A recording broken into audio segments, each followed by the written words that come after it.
Hello everybody, today I'm going to be doing an unboxing and review of the INFLIGHT 200 Aegean A321neo in the new livery. And as you can see, the model I have in front of it is not that. It is actually a Herpa Snap Fit 1:200 scale Aegean A321 in the old livery, which I did get at the Toronto Aviation Airliners and Collectibles Convention. I believe that's what it's called. For $5, and it was in a Ziploc bag in a huge tub of other planes that were in Ziploc bags. And I did have to sift through them to find it, so yeah, as you could tell, completely 1,000 times better than INFLIGHT 200. And moving on to the actual model that we're reviewing today, you can see this is just the standard, I believe it's the standard INFLIGHT 200 box, because I know that the Air Canada Rouge A321 that I have is in a completely white box, but I know that other models aren't really like that for the most part. So I just showed you the sleeve, and it does come out of the sleeve there.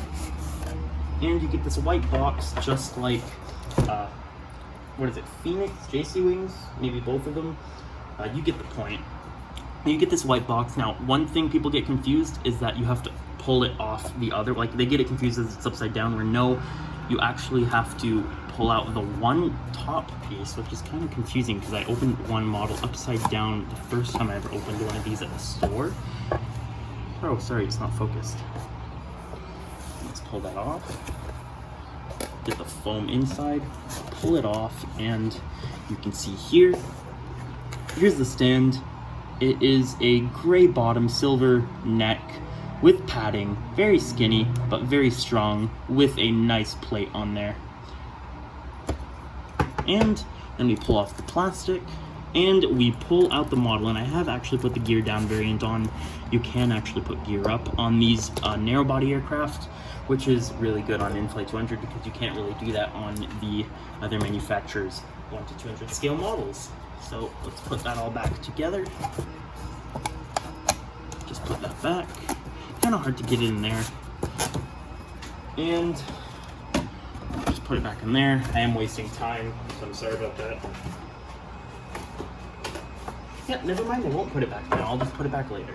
Anyways, here's the model. I'm not going to go in that much in-depth detail because it is pretty much the same thing as my Air Canada Rouge A321, just that there's slightly different shapes and modified areas around this aircraft. So, first area is the cockpit windows, where you could actually see there is a black outlining around them, and that's really cool because it's supposed to absorb sunlight so that there's not as much sunlight in the pilot's faces when they're trying to fly the plane. Starline's logo, which you can actually see the gray and the black on for all the little, points of the star. And the star lines is almost readable, so good job INFLIGHT 200. Then we have this door, A321neo, which means, neo means new engine option. But if you did see the pictures of this at the factory a couple weeks ago before it was delivered, it didn't have engines, so therefore it is the no engine option. And we have the new Aegean titles, and then they are a different font and they're slightly bigger. I think it looks better. I think the blue is slightly different. There are just some random magical rectangles with all the corners outlined in red. Then we have the two overwing exits, which are kind of like the 767 overwing exits, if you know what I mean. Magical rectangle there, that's what I'm just going to call it. Then this is the same door, it's kind of on the 757s. It's like the one that's not as big as the other two main doors, but it's like still kind of big. And then we have the magical rectangle again, and AegeanAir.com, which unlike the old livery, it says www.aegeanair.com, where here they just put AegeanAir.com, which is good because it is just less wording and you don't really need the www. Then the registration, which is Sierra X-Ray November Alpha Alpha, and then we have the Greek flag and the European Union flag. Now I know that not all airlines in Europe have the European Union flag, so I will have to research into why Aegean puts the European Union flag. I think it might have to do with who uses the euro, but again, I might be completely wrong on that.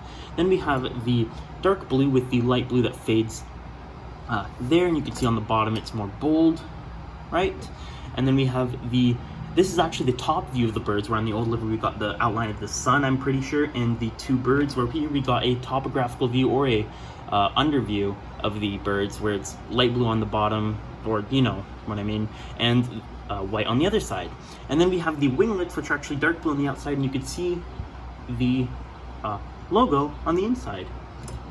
So yeah, and then we get onto here, and there is the black outline there, and then we have the little dots here, which I'm 99% sure that they're for illuminating the tail, but I'm not completely sure on that.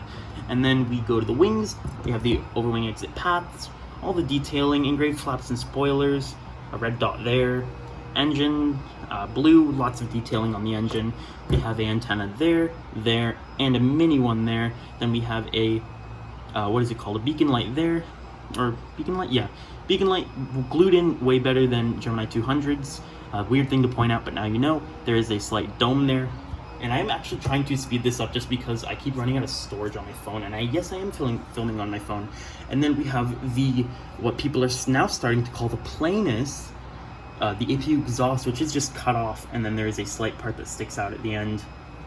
And then we move to the other side of the aircraft, and there's the same exact thing except for I think that's a service door and the 2 cargo doors. And then we go to the bottom of the aircraft where we have the registration right there. INFLIGHT 200 logo, which I think looks better than the Gemini 200 logo on the aircraft, but personally I do like the Gemini 200 logo look better, but it's you get what I mean. It's like a vice versa. Then we have the APU access doors back here. Can you see them? There. Yeah, now you can see them. Okay. Beacon light. There's like air intakes here. I actually don't know what they're used for, but I'm going to assume that they're for air filtration. We have engraved gear doors right at the back. The gear does roll, and they do come out. You can put gear up and gear down, unlike the other companies for their narrow bodies. I know that INFLIGHT 200 does do that. And then we have lots of detailing up here with the gear doors. This, does it even spin? Yeah, I'm pretty sure it does spin as well. You can see that there.